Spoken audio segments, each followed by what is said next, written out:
All right, welcome back. I just did the Fast and Furious set video, trying out the new mic. Not 100% impressed with it. Sounds like I'm talking in a submarine tone. So I'm gonna keep playing with different filters and different covers and what have you on there. And I'll get it straight. It'll just take a minute. But a recap from that Fast and the Furious set. Star of the show is probably the Koenigsegg. If you haven't watched that video yet, check it out. Trying to keep these to about 20 minutes, unless obviously, some of them are going to run longer, but set to five like that. 15 to 20 minutes is a good window of time. But this car, in my opinion, was definitely the nicest car out of the set. They were all good. There wasn't anything remotely disappointing in that set. The 240 was good. I mean, they were all good. That set was actually a lot better than I thought it was. Anyway, moving on from that, y'all check that video out. I'm sure it got a lot of likes, a lot of attention, which that's fine. That's what we're after. I'll try to make this a quick grab. It's going to be a couple premiums and one AutoWorld Cadillac. Uh, I'll probably start off with the AutoWorld Cadillac just because I want to open it up and check it out, and then we'll get to the other three. So stand by. We're going to run the turntable again. Um, got my lights on correctly. I apologize in the last video. They were out of sorts, and the sound's not going to be that great on that video. This one may be the same. I'll try to get the mic a little further away from me instead of having it right here on top of me because I'm so loud and noisy. But let me get these out in front of us. We'll check them out. We'll cut them open, get them on stand, get a good look at them. Hang tight. Okay, I have a few cars from the 2025 AutoWorld. I do not have this Cadillac, obviously, and I was shocked it was on a shelf. This was at a Walmart. Where are we at? Mesquite? There wasn't really a whole lot on the shelf, but there's a few things I wanted to get. This is the only thing I walked away with. But it's the only one from the cruisers for this year. I do not have the Mustang. Y'all saw me open this car up. Same thing on this one, and I don't have either one of these either. The '05 Chevy Silverado SS is actually a pretty nice truck. It's like a teal green. But for those of you who know me and don't know me or getting to know me, I love Cadillac. I love Cadillac. I don't know what it is, where it stems from, what the reasoning for, besides the obvious, but there's probably 60 up here on this shelf. And at some point, I will do a video on all my Cadillacs in my collection. They're all open. I think there's maybe one or two that are still on card. And it may not be 60, but there's quite a few up here, all different model variants. But on here, the fun facts for this thing, this car is equipped with a 429 big block, 340 horse, 480 pounds torque. Cadillac was real well renowned for big motor, big power. 429, 472, 500. It's escaping me. They always had these oddball sized motors, and they were not. Now trying to get parts for those things is it's almost like hitting a scratch off lottery. Um, but nonetheless, really cool, big car, big power, and it's cool to see that they actually gave a little recognition to what the displacement was in those motors. Yeah, see, I knew it without even reading that. Last year, the Cadillac 67 used the 429. 68 was when the 472 come out. Anyway, let's get this thing open. 2025, release one. I haven't seen release twos or threes from 2025 yet. I have all these cars. Every single one, actually, believe it or not, from last year, release three. But I want to get this thing out so I can go with the rest of them. And we'll briefly touch on it whenever I show the rest of my Cadillacs. I want to do a video on that. That will definitely be a long one because I will try to save everybody a little bit of time and grief because I'm going to yap about them a lot. But that collection is pretty eclectic. It's got caddies from all years and all different, diecast manufacturers. So it should be pretty interesting if you want to watch it. The color of this car, Crystal Fire Mist Poly, paint code 43666. Terrible set of numbers on the last three, but that's fine. Version B, 67 Eldo. Roll check on this was probably gonna be a little whack because I saw a hump in the tire, but overall not too bad. Let's see if we can find it real quick before we stick it up on the used car turntable. Couldn't remember if it was this one or see if we can. Might be one of those things. Might need to take it off and just play with it, but not bad. Oh man, look at that Steamboat Willie in there, boy. Okay, let's get this thing up on the jack and let her do a 360 for us. Show her what she's working with. Oops, sorry, I didn't have this thing turning. Trying to see what the license plate says. Get y'all a good focus. Stop it just so we can see what's green interior on this car. Oh, fire mist. Okay, so it's the same color. It's the paint code color, which is cool. Not the most detailed one from AutoWorld, but it is nice overall. I mean, I can't complain. I don't think I have a '67 Eldorado up there in the mix. I may have one or two, but this one really stood out because if I do have this casting in any model, it's definitely not from AutoWorld. Maybe a green light or maybe a green light. But again, I have a lot of '70s Cadillacs and a lot of '59 Biarritz and Series '62s and what have you. But the mid to late '60s Cadillacs were just as nice. They were gunboats, man, and the bigger the better for me. So this is a real treat. Probably not a lot of y'all's flavor or style, but that's okay. Y'all can sit here and listen to me yap and appreciate them. Nothing too fancy. We showed the motor a minute ago. Undercarriage on the AutoWorld is always pretty nice. We can take a look at that before we get this thing out of the sky. Oh yeah, this is where AutoWorld, in my opinion, will always shine. They nail it on these, man. They get everything just about right. Let's get it. We'll zoom in.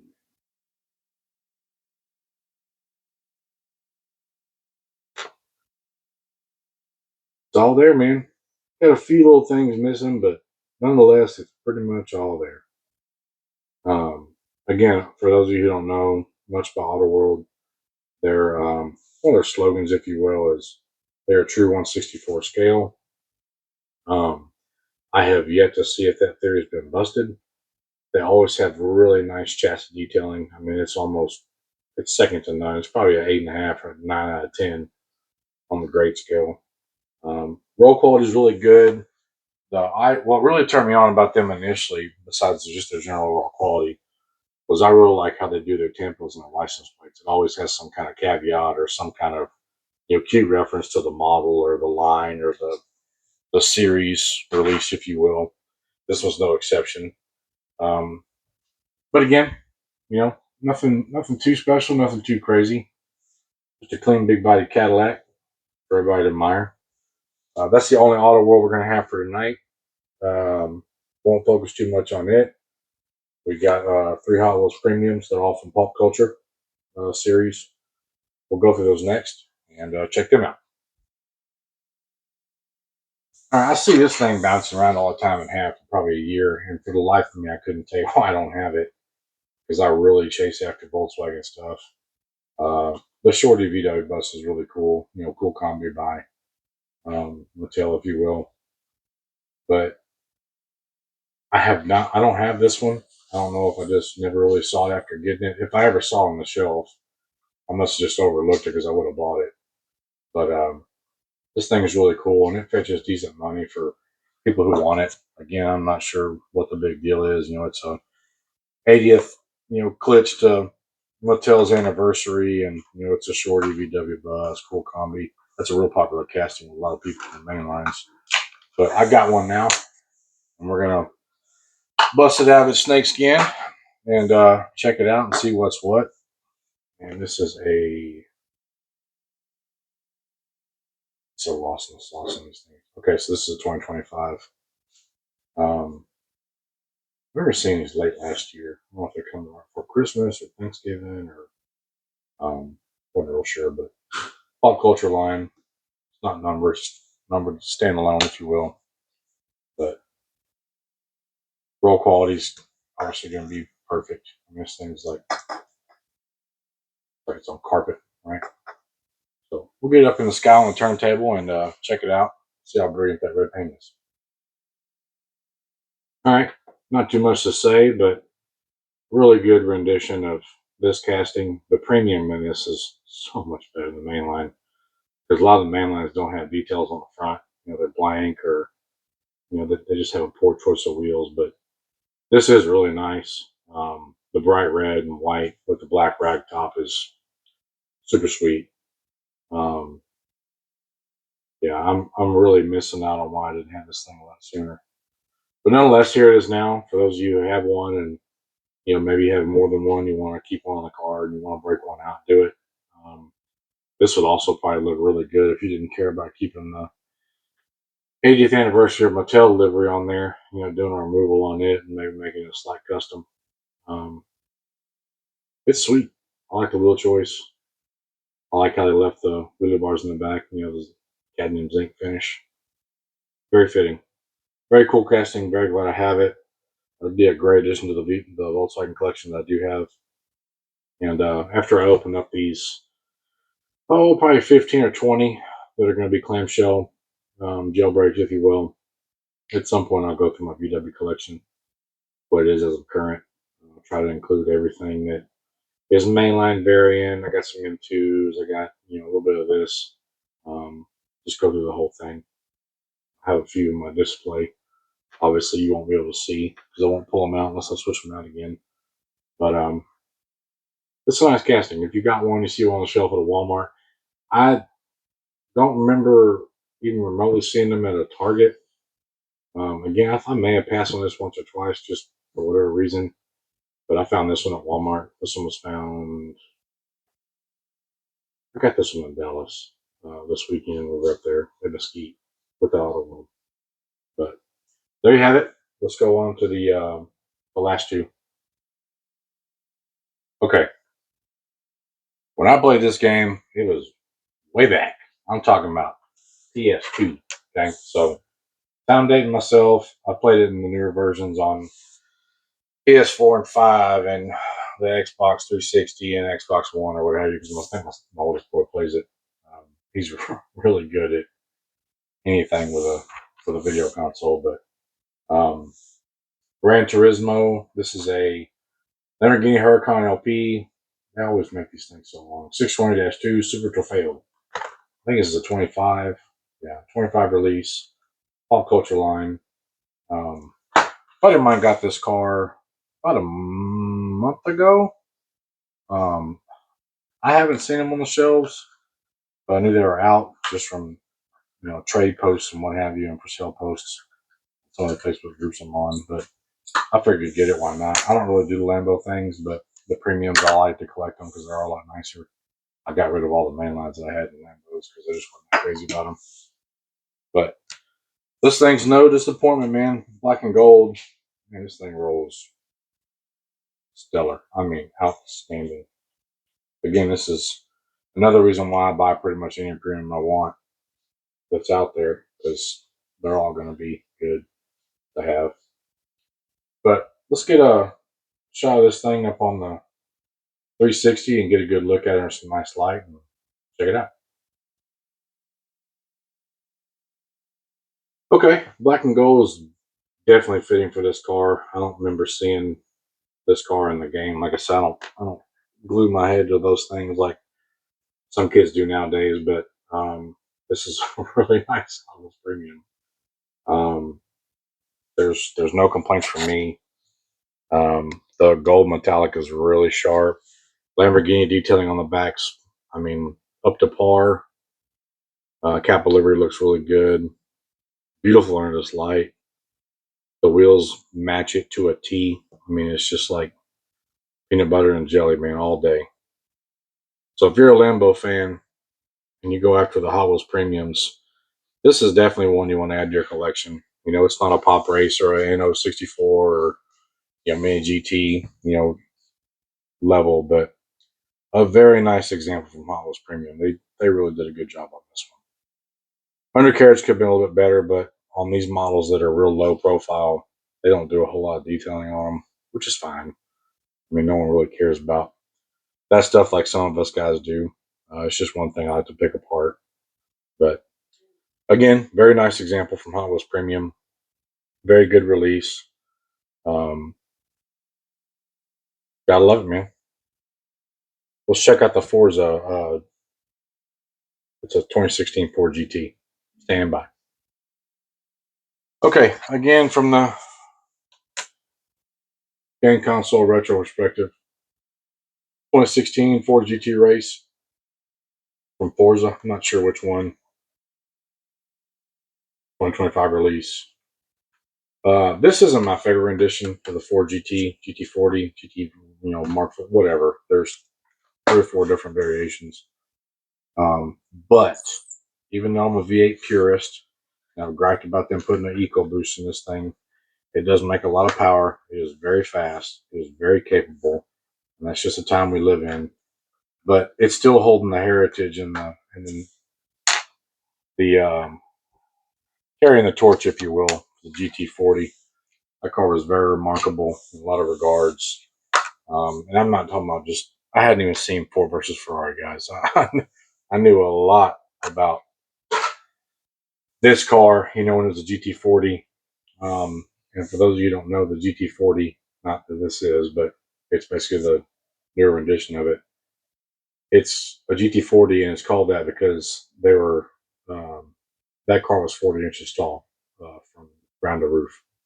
So if you didn't know that, there it is. There's a lot more we can speak on that, but let's check this thing out. It's not too brilliant, but it is a nice race appointed, model. I'm sure it kind of fits the bill, but it's kind of hard to see it when I got it in these meat claws. Stick it up here on the stand and get a good look at it. Okay. All right. I won't I won't get on the peanut gallery or soapbox on this one too much because I don't know a whole lot about these cars. I know they exist. I think they came out in 2015 or 16, maybe a little earlier. This is a 2016 model, but I grabbed it because of the Ford, GT40 heritage, and this car is going to be, you know, remembered for what it is, like it is now. Very capable, very just. That's what I love about cars and just anything in general that's mechanical is it's what the capability of a machine can do, and this car is no exception. Whether it was the first rendition or the second, this current one here, the one that came out in '05, they're all good. They're purpose built, made to be tracked, purpose driven, and enjoyed. So there's a little mixed grab lot for the night. I grabbed the Forza from the HEB. I got the 240 from the Gran Turismo Lambo, uh, and obviously that Fast and Furious car. And I had the Silver Series National Legends or National Champions, or it's the cars that come out for 2025. I am missing the Skyline. I did throw a post up, seeing if anybody had one up for trade or sale, because we dug through that entire dump bin at HEB, and it was nowhere to be found. Um, what's cool about that set is the Jaguar E-Type. Another, I mean, that car needs no introduction. I'm not a big British car guy, but I do love an E-Type Jag. Who doesn't? For a lot of reasons, right? But it's a double die-cast variant. I'm not sure if the other ones are. I think they're all plastic bottom. But the Silver Series cars are kind of like the mid-grade, the semi-premium, if you will. So when I find the Skyline for that set, I'll do a short video on those and crack those open so you guys can get a good look at them. But I hope you enjoyed this little mixed grab. Cadillac was a real treat for me. The other ones are nice too. Kool was a nice unboxing. That's a really cool casting. It'll go in the garage eventually. But everybody have a good week. For those of you working Tuesday through Friday, and stay safe out there. And I will drop some more content tomorrow, the next night, the next night, the next night. Just keep it going. Stay safe.